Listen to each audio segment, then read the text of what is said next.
It's ignorance. Like, that's what love safety. That's not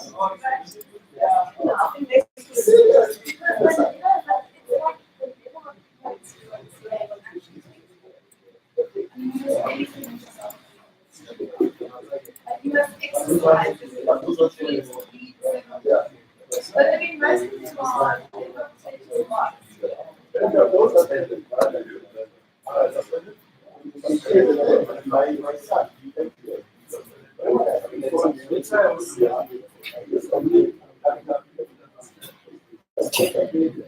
So I'm gonna.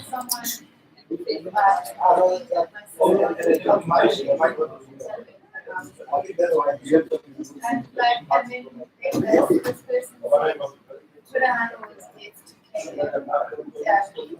it's terrible. And then he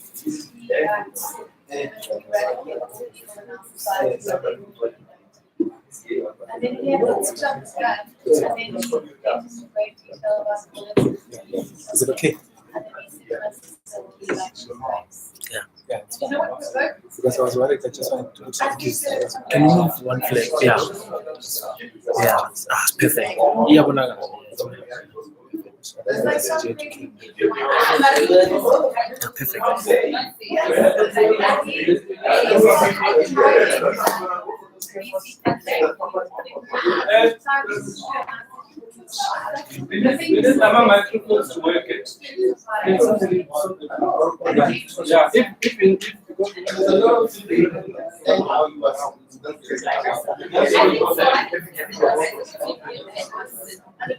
It's very irrational.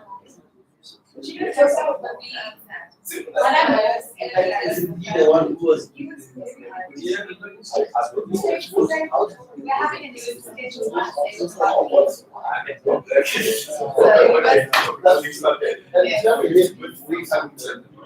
We come back very no. We stand on the same thing. Off the same same line. So what is it looking like? I did that. I was like, I was shocked.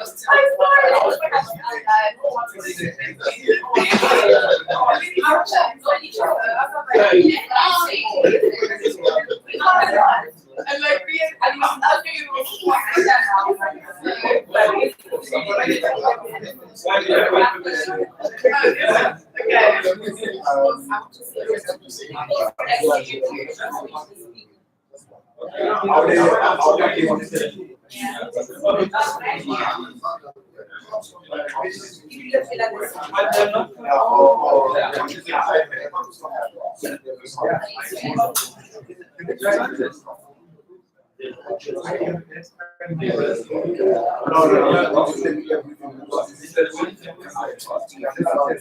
Yeah, even if I call it, it's meeting is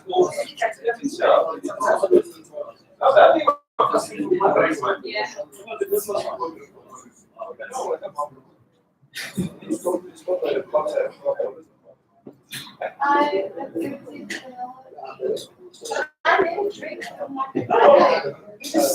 You just want to drink for no reason. This is so friendly. Just tell him, no more children. No. I don't next time. No, guys, they Good God.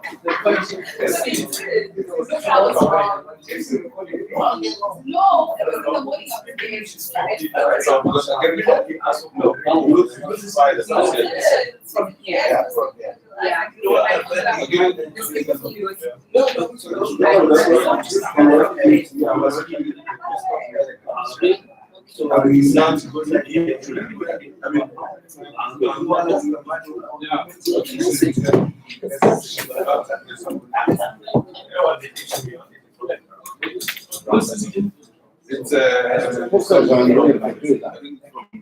Angola.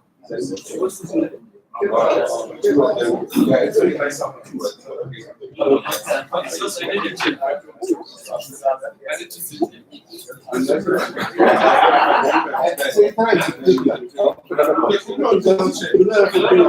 But you know that. Remember, I'm talking about Back.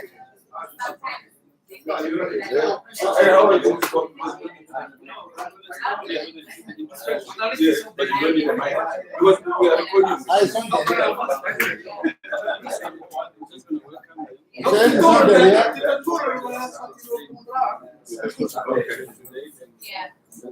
All right, then go back and sit there. Celui qui fait la conférence, il n'est pas là, il est là-bas.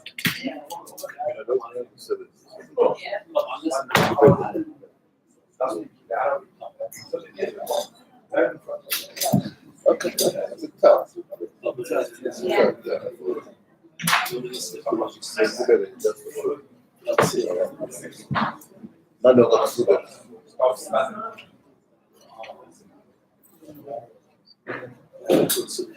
Oh, just to the one people said they came. Support in charge.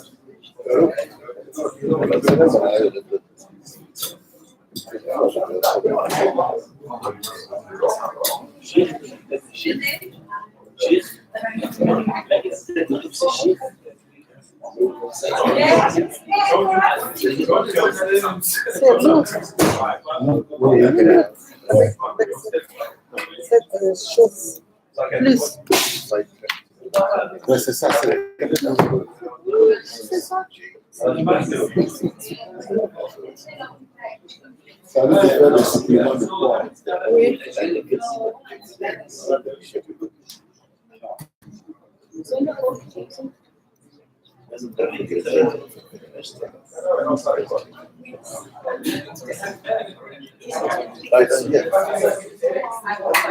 You should say no. If you say no, then if you say no.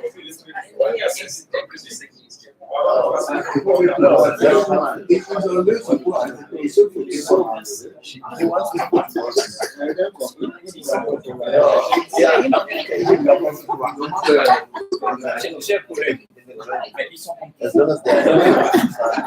long as they're not putting threats or anything. no, When I'm not they're Attends, viens prendre there, un they all the time that you use us. ici, alors, accepte ça. Ça va, ça peut être si c'est pas la lettre, oui, non, à dire, au bout là-bas, il y a quelqu'un là-bas. Non. Moi, je veux qu'il y ait au bout là-bas. That's because of that. Because so you know the head of the this one is ils ont enlevé son photo. Et ça part. Il y a le bain, il reste à la salle.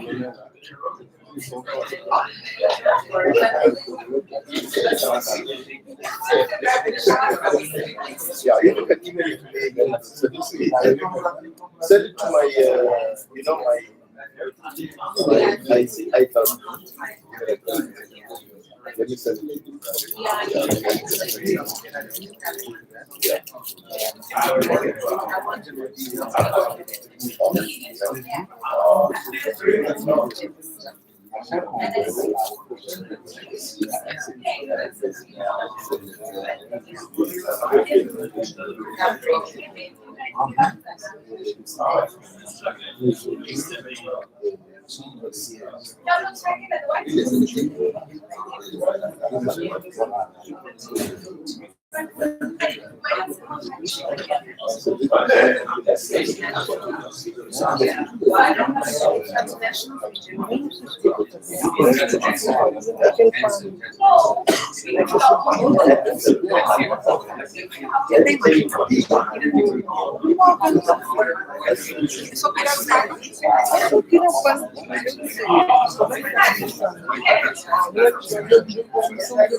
Também eu disse para tirar desse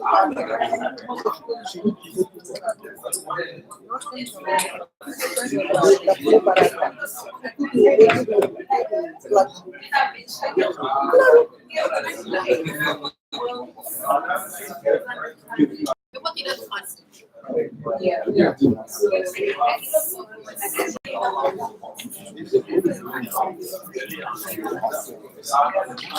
Olha. É natural. Esse é natural.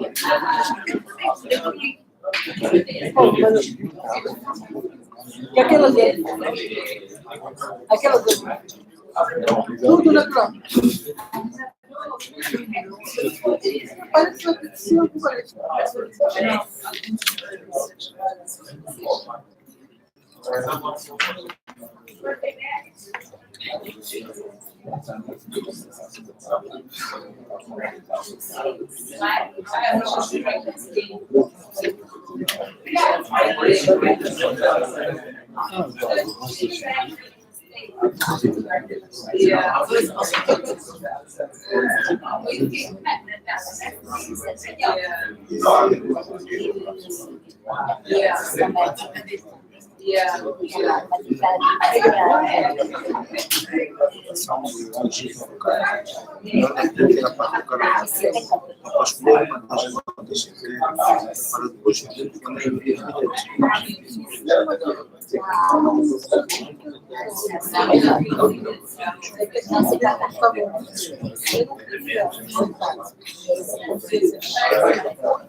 Ela já fez isso. Eu quero só depois ela me dar um ok.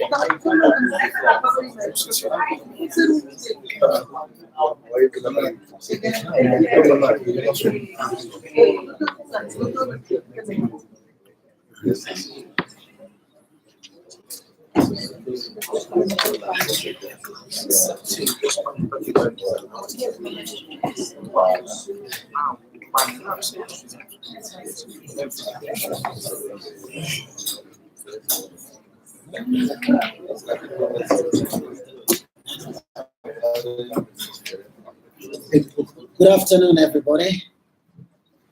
I'm just going to make a few remarks. I have nothing prepared relating to the objectives sought to be achieved in the meeting of the Executive Bureau of the Conference of Constitutional Jurisdictions of Africa that we had today. And once those few remarks have been made, I will then, together with my colleagues, be open to whatever questions might be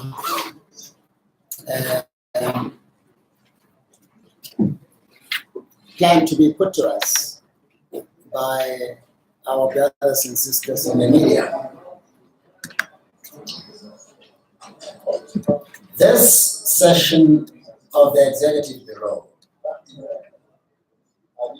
is a regular session. In other words, every January, the Bureau holds a meeting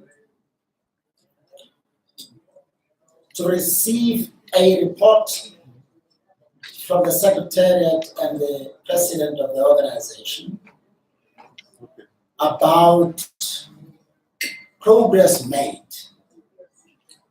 ever since we last met As I said, I'll be very brief. The first thing that we reflected on was a very sad development relating to one of the vice presidents of the CCJA, the former Minister of Foreign Affairs and President of the Constitutional Council of Algeria, Mr. Medelsi, and two, to reflect on the state of readiness by Angola, which will be hosting the next Congress of the Conference of Constitutional Jurisdictions of Africa in June of this year, and also the state of readiness of Algeria, who, with our support, have been given the responsibility to host the next Congress of the World Conference of Constitutional Justice in 2020. Apart from that, we were reflecting on the membership, the effectiveness or otherwise of the organization, where progress has been made.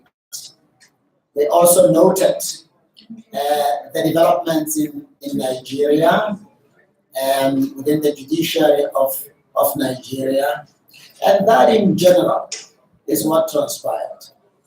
We're satisfied that a lot of progress has been made. A number of members that we have been able to attract to this body by reason of the force that it has developed in today, the interventions that it has been able to make in the past that were quite trend-setting, the number of contributions we've been able to make in shaping structures like the body of new democracies. And our contribution at the last meeting of the World Conference of Constitutional Justice in Lithuania are some of the reflections that we made, and we're very happy about the progress we've made, the fact that we were invited by the African Union to attend the summit of the heads of state and the heads of government. And last year is also one of the issues that we reflected on. And what is it we need to do to strengthen the role of this body at a regional, at a continental, and at a global level? And what is it we're going to have to do as this body, considering the fact that some of the jurisdictions are so under-resourced that their capacity to deliver justice more effectively could potentially be somewhat undermined. So those are the reflections. The financial resources at our command, and we received a report quite happily that our purse is quite healthy, and we are in a position to do as much as we ought to take this body and to take the continent forward and contribute more meaningfully towards the realization of the objectives of the African Charter on people and human rights. That, in a nutshell, is what transpired. We are open to questions, if any.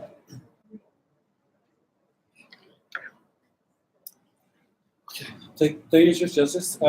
Madam, you will introduce yourself, of course, and the media house that you represent, and you can go ahead and ask a question. Yes, please do. Good day, everybody. My name is Natasha Pili from Channels Television News. You spoke about Nigeria, right? And you know that Nigeria is a member of this body. And of course, there's an ongoing issue regarding the suspension of the Chief Justice, Walter Oneke. Can you just tell us more? Because the international community has expressed concern with the upcoming elections in February in Nigeria. And the Nigerian government had said it won't tolerate any meddling from outside. So I mean, what does the CCJA have to say? Well, yeah, what do you guys have to say about this? Thank you. Well, the first point of correction is that Nigeria is not a member of this body. Nigeria attended the meeting at which the CCJA was formed and inaugurated, but elected not to join. And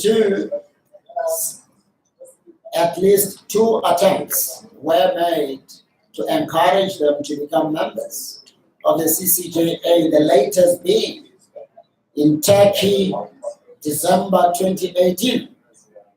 The Chief Justice, now suspended, and I parted on the note that he was going to reflect on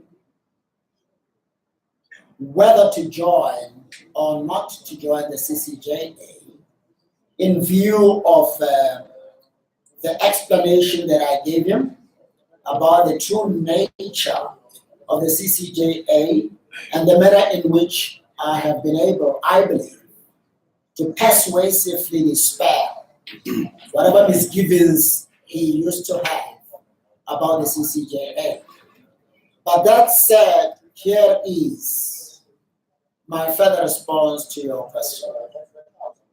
Because Nigeria is not a member of the CCJA, we are in a highly disadvantaged position that we don't have the benefit of the full information that we need as a responsible body to consider our response or our comment based on the merits.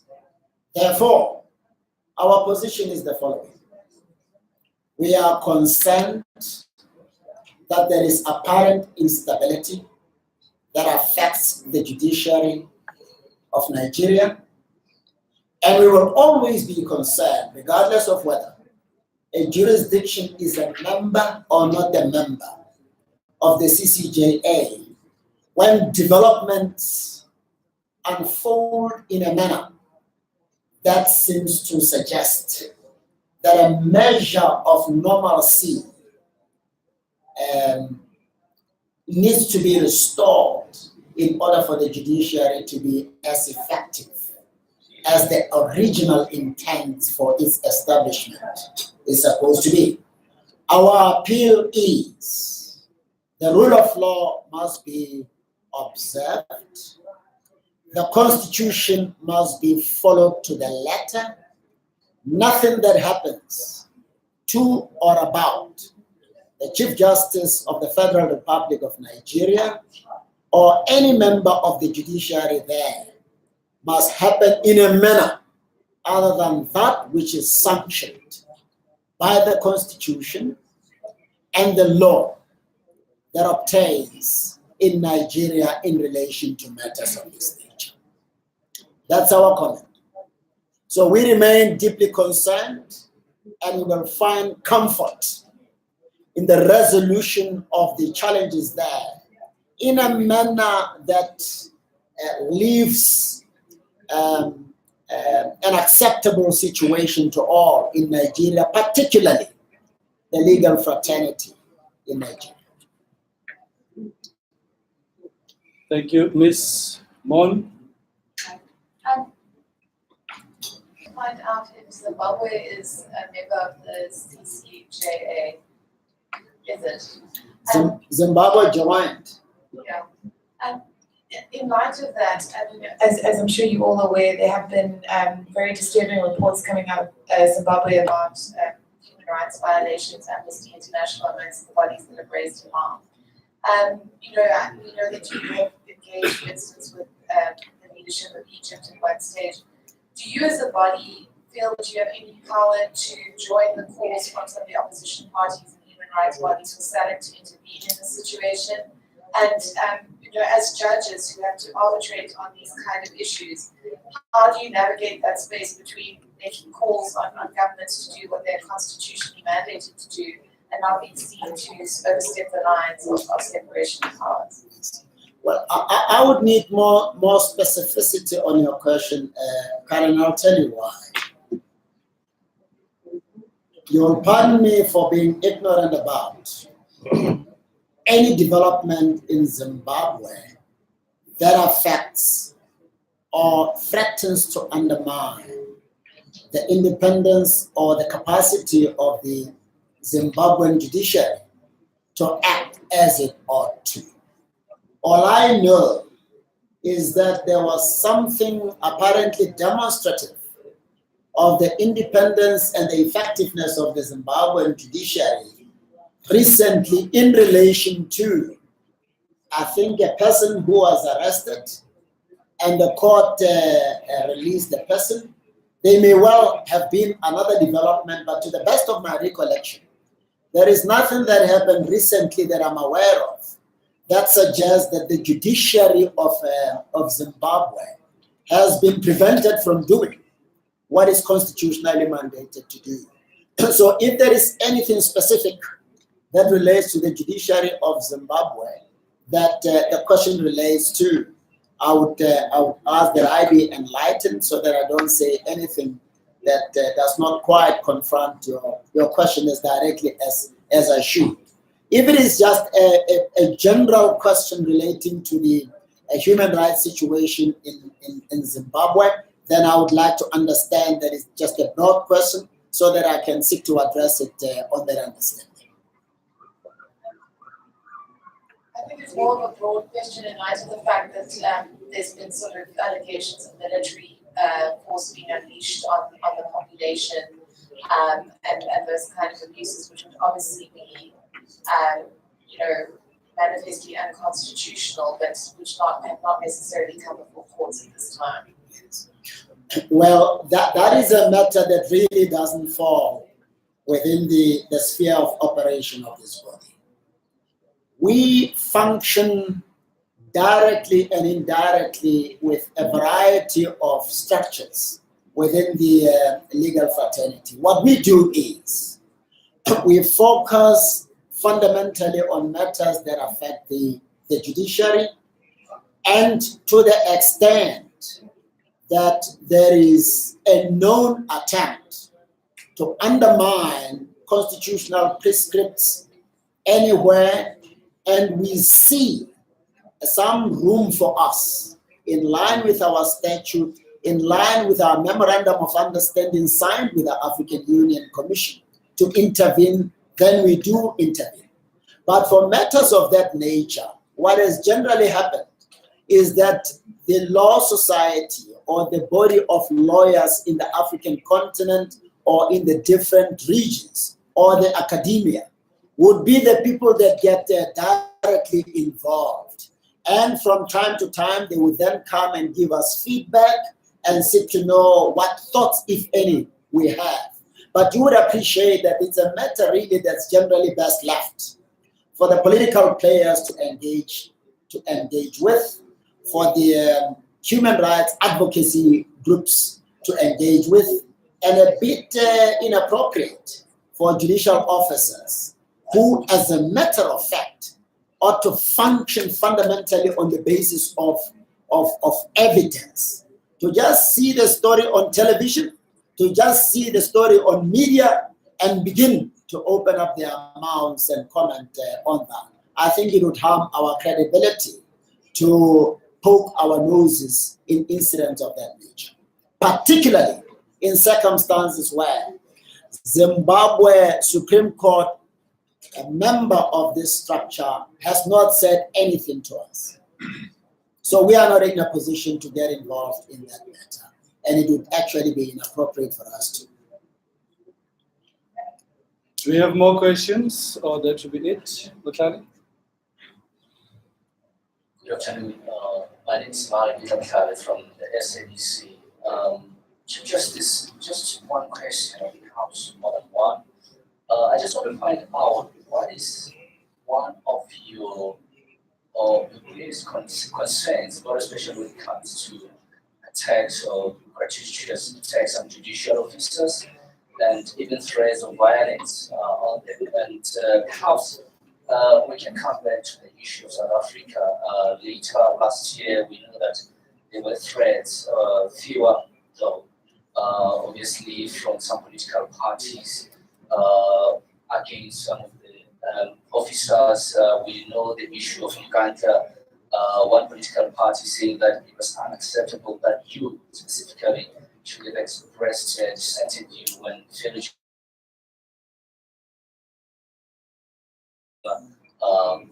count after that country ruling. So just one question on that one, and just to get clarity in terms of your concerns. As far as South Africa is concerned, I really don't have any concerns. I'm one of those who are upfront in encouraging the public in South Africa, political players, the media, to criticize the judiciary. And I always hope that in doing so, they'll be very objective. And when we respond, we'll be listened to. You don't have questions put to you, apparently to solicit an answer that is not going to matter anyway when the story is being written. But I think no institution, including the judiciary, should be above criticism. We should be criticized by whoever believes that there is something wrong with our decisions. And by the way, it never matters to me what views people express about my approach. I'm not in the judiciary to be a celebrity. I'm not in the judiciary to be popular. I'm in the judiciary to make very unpopular decisions. That is why, from time to time, I caution colleagues in South Africa and outside the borders of South Africa to be very careful not to be lured by manipulative praises from politicians, from analysts, and even from the media. Because sometimes people get praised and you wonder, what is this one being praised for? If you are not careful as a judge, you then begin to position yourself for praises, and you veer off from legitimate stances that you know are likely to attract criticism. You are allowing yourself to be captured by people who predict what the reasonable outcome ought to be, by people who write or express their views in advance, hoping that you're going to toe the line. I'm not one of those. I believe in independence, not only against the political arms of the state, independence against my colleagues, independence against the media, business community, and any other thought leader. And when you are independent, you must know that those who don't like your views will be critical, and it ought not to matter. Whoever gets bitten by your view or your judgment will react. That's normal, that's human nature. So it never matters to me what people think about me. But you would recall that when inappropriate, or what we consider to be inappropriate comments are made about the judiciary, we've never hesitated to respond.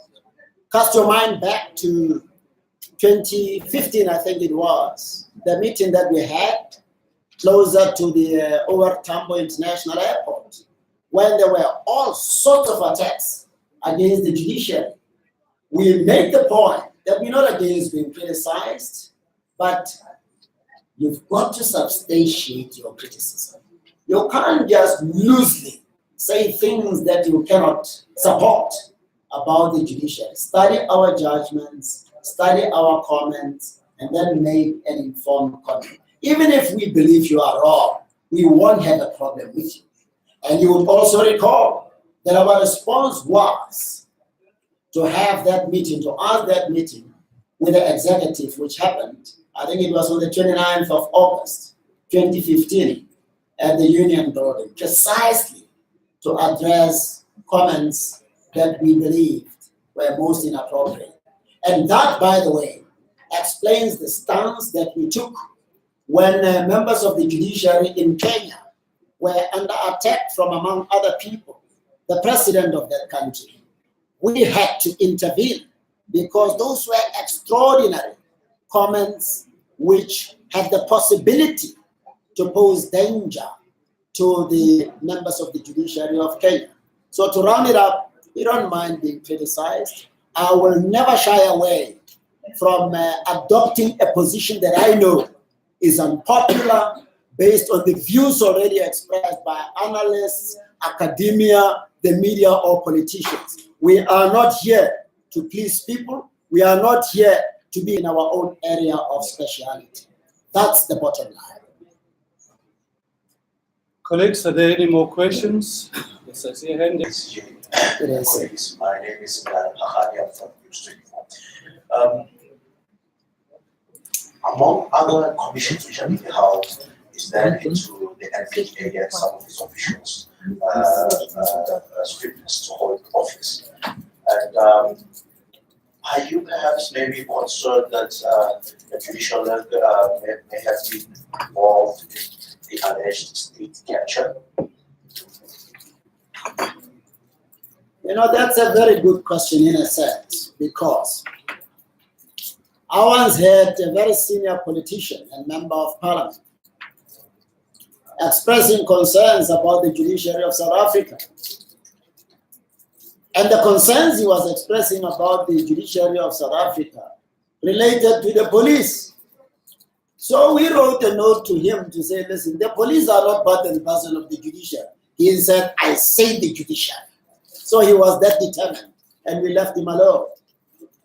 I'm not aware that any member of the judiciary, including the magistracy, was at any stage mentioned in any commission of inquiry as having done anything inappropriate. I'm only aware that allegations are leveled against members of the National Prosecuting Authority. And that's a separate entity altogether from the judiciary of South Africa. It is part and parcel of the broader justice system, but it is incorrect to say that it is part of the judiciary. And if there is any member of the judiciary who was mentioned in any of the commissions of inquiries that are running, or past ones, as having done anything inappropriate, I'll just be happy to deal with the person once I'm told who was alleged to have done what. Thank you, Chief Justice. Ms. Moore, you have a follow-up question? CJ, I don't know at this stage if the OCJ has succeeded in obtaining its own budget, so I don't know necessarily if this is a fair question, but during the state capture inquiry, it's come out repeatedly that SASA, which is at the center of a lot of these allegations of corruption, provides a lot of security services to the Department of Justice, but also to court buildings, specifically high courts, which and other court buildings. Is this an issue that you have any power to address? Are you aware of the level of guarding services provided by the SASA? And do you have any power to express concerns about that, the fact that the guardians of justice are potentially being guarded by a company that's going to be implicated in state capture? Thank you very much. I have power to comment on anything. By the way, I even comment on the economy, I comment on land, I comment on just about anything that touches on the fundamentals of justice one way or the other. But here is the bottom line. Security for the courts does not fall within the domain of the judiciary or the office of the Chief Justice. It is one of those functions that have been held back by the Ministry of Justice when functions were being transferred to the office of the Chief Justice. Yes, we do have our budget, but it does not as yet extend to security. That would explain why, without our knowledge, as I indicated in my judicial accountability address or State of the Judiciary address, I indicated that, for instance, security at the Constitutional Court was so scaled down that there were breakings in. The only budget that the Office of the Chief Justice has security for, to the best of my knowledge, is here at the headquarters of the administrative organ of the judiciary. So it is the ministry that would know what relationship, if any, they have had with Bosasa. But as a matter of principle, I wouldn't want anybody about whom credible evidence comes out that they are involved in appropriate activities to have anything to do with the judiciary. Is any such issue is a matter that I will with ease raise with the President and with the Minister of Justice to make sure that the integrity of the judiciary does not get tainted by association with the Ministry of Justice. So I can address it. I will inquire. I don't know whether or not Bosasa is still informed, but the bottom line is I would be deeply concerned by anybody whose credibility is put into question to continue to be associated with the judiciary of South Africa. Thank you. It seems to me that we've run out of questions. I will hand over back to Chief Justice to close. Just to thank everybody and to express a hope that if any story is to be told about this engagement, if any story is to be written about this engagement, it will never come out in a manner that ignores our responses to some of the issues raised. When questions are put to you and you go out of your way to be as thorough as circumstances require of you to be, and then the story comes out that pretends that you did not deal with the question. We are colleagues in our endeavors to make sure that at the end of the day, there is justice, there is transparency, there is fairness in all we do. And I think we can only serve our country and humanity well, and the African continent in particular, if what we report about the judiciary of South Africa, the judiciaries of Africa, is an accurate reflection of what transpired. Thank you very much for coming. Thank you very much for not ignoring Nati's invitation that you come. I think we are done. Thank you.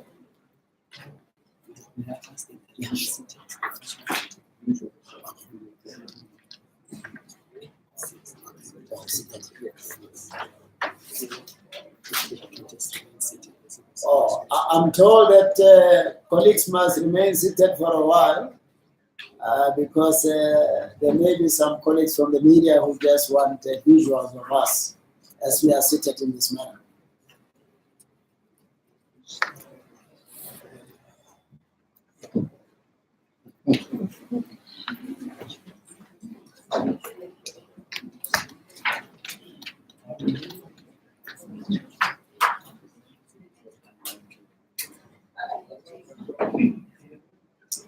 We tell you when